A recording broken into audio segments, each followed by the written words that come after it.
Okay, welcome everyone to our Talis Aspire product update for March 2023. For anyone who doesn't know me already, I'm Isabel Lascaris, a support consultant at Technology for Sage, supporting Talis Aspire. If anyone hasn't attended one of these before, this is our chance to update you on what the Talis Aspire product team have been working on and what they have planned in the future. So we've got 4 items on the agenda today. As usual, we'll start by looking at some of the recent releases we've made, just to remind you that those new features are available now in case you missed the updates on those. We'll then be talking about some of our upcoming releases, so things we have planned for the next few weeks or for Q2 of this year. We'll also be talking a bit about the work we're planning to do on the reviews area of Talis Aspire within the next few months, and then finishing up with an update on Google Analytics 4. So without further ado, we'll jump straight into recapping some of the recent releases that we've made to Talis Aspire. Just a reminder that you should be receiving information on these releases via the APAC service announcements mailing list. So if you haven't received any communication around these new features, do check with us that you are on the mailing list, and if you're not and you'd like to be, we can get you added. So there are 3 new releases which have been released since our last product update last month. We haven't had much feedback on any of these, so if you'd like to provide some, please do, even if it's just positive. It would be good to hear how these are working for you.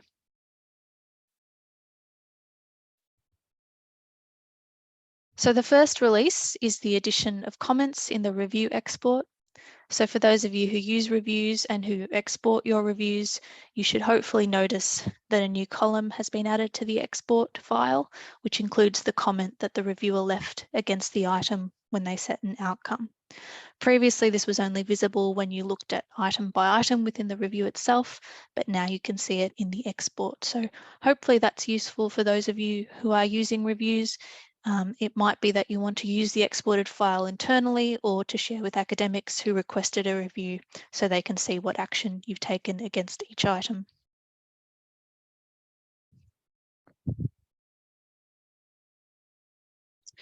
So the second release also has to do with reviews. As you probably know, when an academic creates a list, they have the ability to leave a library note or a student note against any item on the list. And when the list is sent for review, those notes are then surfaced in the reviews interface. Some institutions have workflows where library staff will then edit these notes. For example, they could be used to have a conversation with the academic, or if a change has been made to an edition and they want to update the note for the student. So the feedback we'd had is that editing those notes is time consuming because you have to open up the list in another tab, navigate to the correct item, and then edit them in there. So this change basically means that you can edit the note directly within the interface, within the reviews interface. You can see the blue edit note link there in this screenshot where you would be able to do that.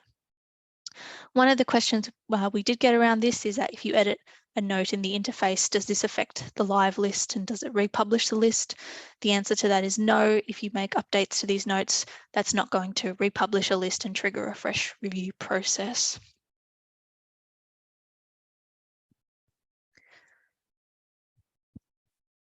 And the final new release I wanted to mention today, and it's quite recent, is the Safari bookmarking browser extension. So we previously did not have an extension available in Safari. This is because it has historically been quite difficult to get into the App Store. As I understand it, it's something that Apple is quite protective of, but it is now available. So your users who favour the Safari browser should be able to download the extension and use it in Safari. Just a reminder too that we are encouraging the use of the bookmarking extension over the bookmarklet because as we've discussed before, a lot of websites are increasingly using content security policy, which means that JavaScript-based bookmarklet tools are no longer able to interact with pages. And essentially, it produces no effect when you try to use the bookmarklet on a page which has content security policy. That's the reason the extension was developed initially, and this is why we also recently updated the My Bookmarks page to replace the Install Bookmarklet with the Install Bookmarking extension button.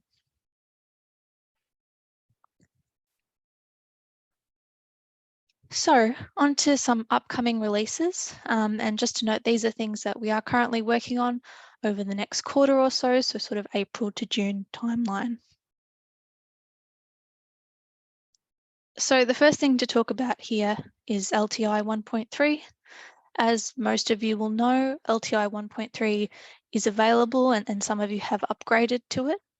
We have had to return to LTI 1.3 in recent times because, as it says on the slide, we've been doing some additional work to ensure that all known scenarios are catered for. As you probably know, there are a number of ways you can choose to roll over lists in Talis Aspire. So from testing and feedback, we've realised there's a couple of areas where we need to do additional development work. So whatever your rollover is, it should go through smoothly.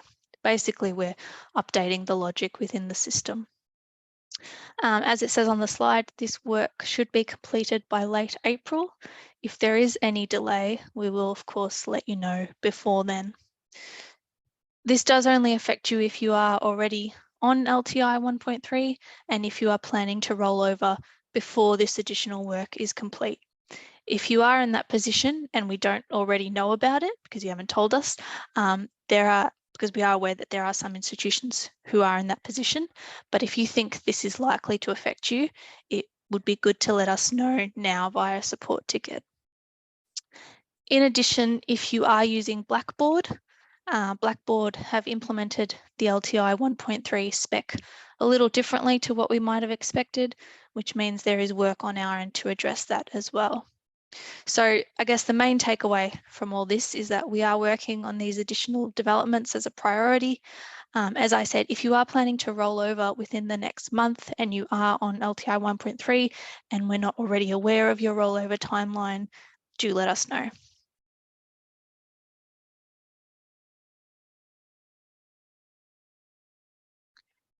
On to some of the other things that we are planning over the next few months. There's 4 items on the slide you can see there, and these are listed in the order in which we are sort of working through them. So as I said, for current focus is on the work on LTI 1.3, but after that we're looking at the add resource feature.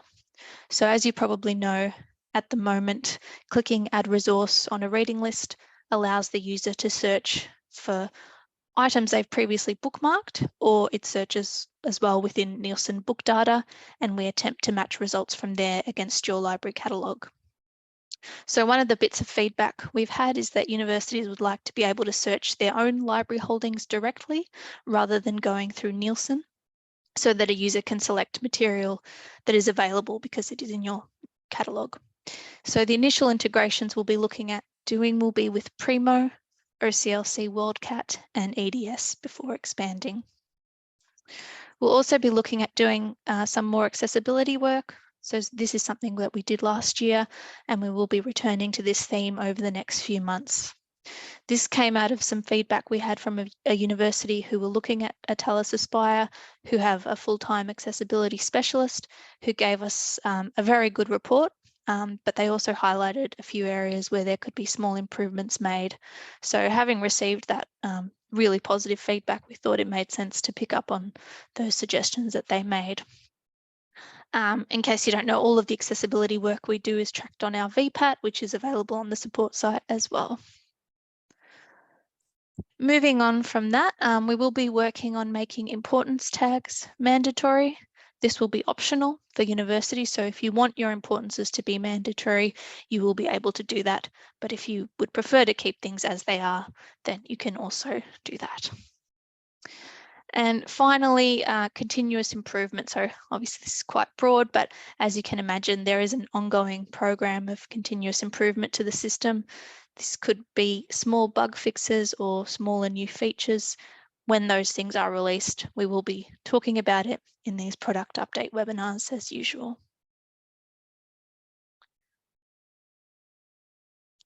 So at our last webinar, we talked about a new feature to surface open access materials in Talis Aspire bookmarking workflows.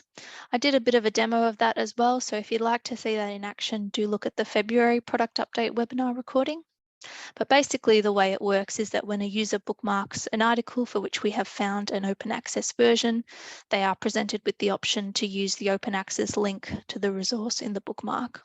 We do that by tapping into a lean library knowledge base, which is composed of data from Unpaywall and some other sources as well. So we have had some expressions of interest already in testing this out. This is only a beta at the moment, but if this is something you would be interested in trialing, please do raise a support ticket with us and we can share a bit more detail about how the integration works.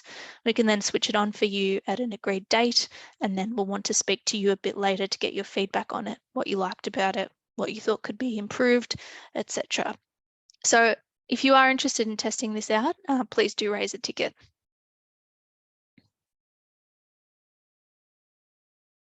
The next item on the agenda is reviews discovery.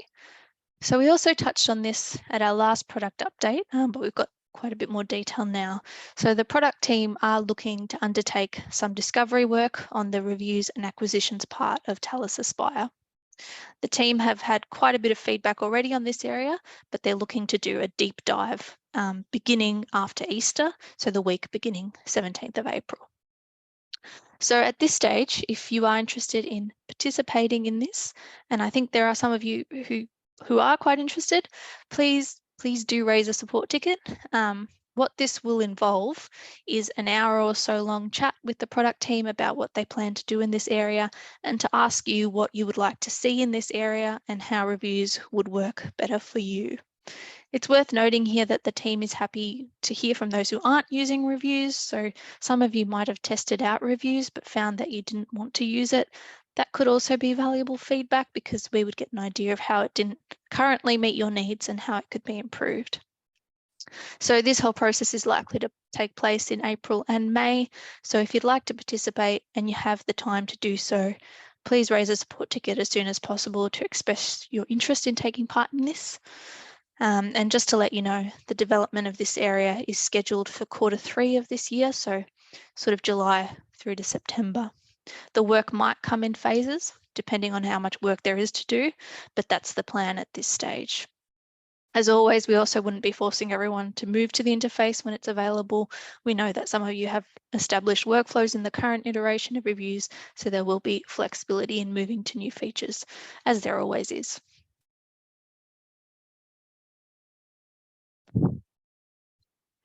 Just another quick update from the product team. They are in the process of recruiting a new product manager for Talis Aspire, who is joining the team in April. This hasn't been announced internally yet, but once it is, we will also announce this more widely.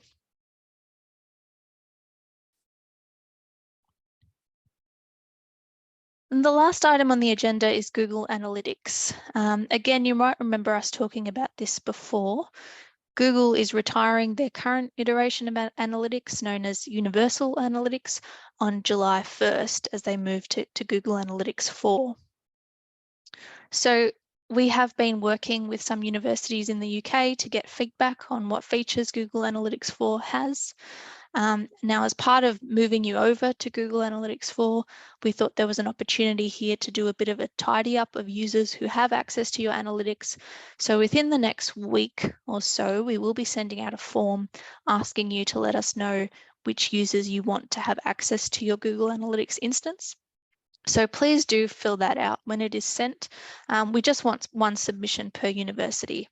So if one person could just submit the form telling us all the users that should have access, we will manage it that way. And as it also says on the slide, there will be some training materials and probably a webinar where we look at the possibilities that are available within Google Analytics 4. It's probably not going to be possible to port over the existing dashboards we have set up, so that will be your opportunity to look at the possibilities that are out there and how you'd like to manage those going forwards.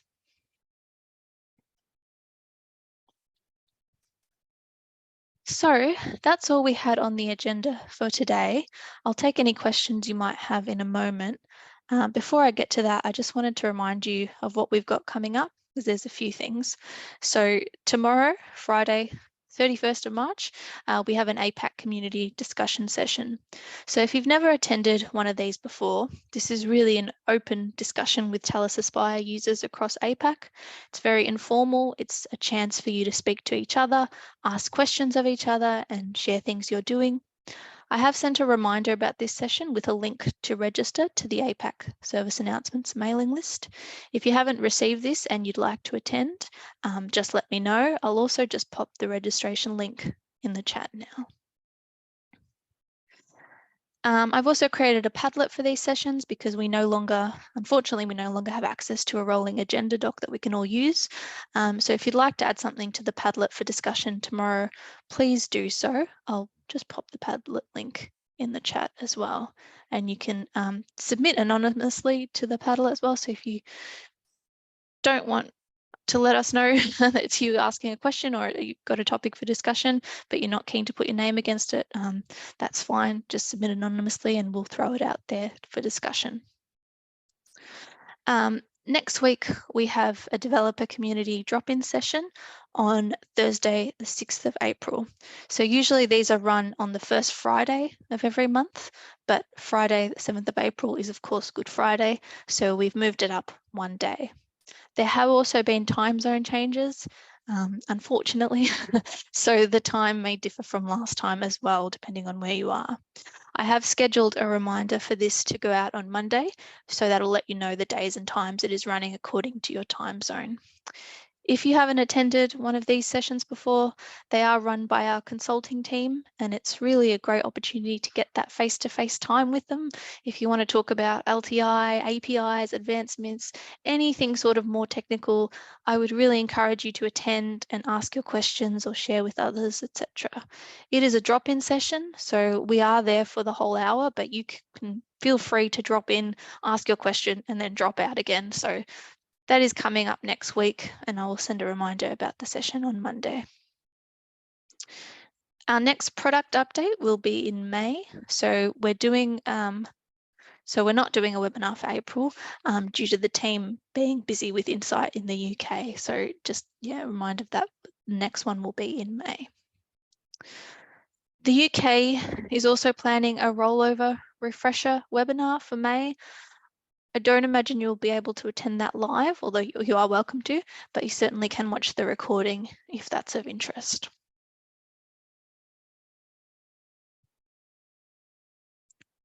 And just our usual reminders of how you can keep up to date with us. We have a Talis Aspire newsletter that hopefully most of you receive. It includes reminders to register for these product updates, for example. There's a blog and a couple of links on the slide for where you can register for upcoming webinars and view webinar recordings, as well as release information.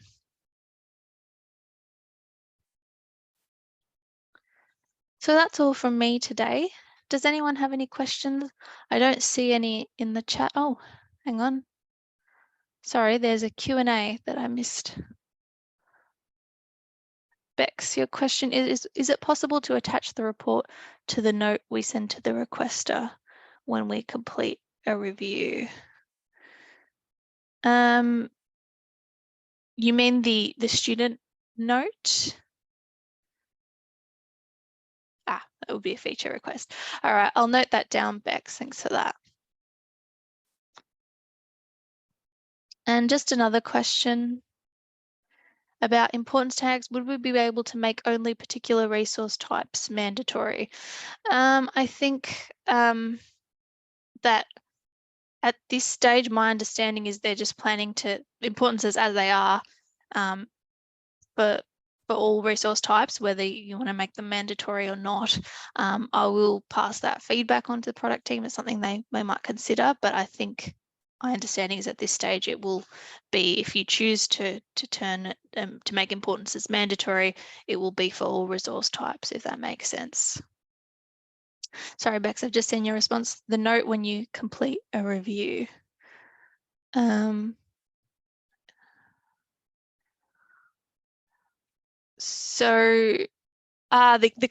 Yes. So when you complete a review and you put in a note, currently that note is not available in the export. So yeah, I understand what you mean there. Yes, that is indeed a feature request. Oh, sorry, that's not what you meant.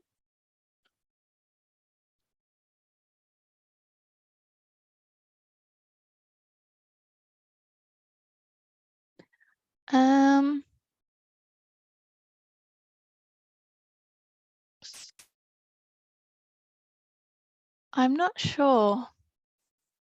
Hang on, I'll have a look. Because this is a webinar, I'm not sure if I have any power to unmute someone. No, I don't think I can, I'm afraid. Webinar software doesn't usually allow you to unmute participants. Perhaps if you want to raise a support ticket and we can talk about it that way, that might be easier, if that's okay. Any other questions from anyone? I hope I haven't missed anything. I don't think there are any others.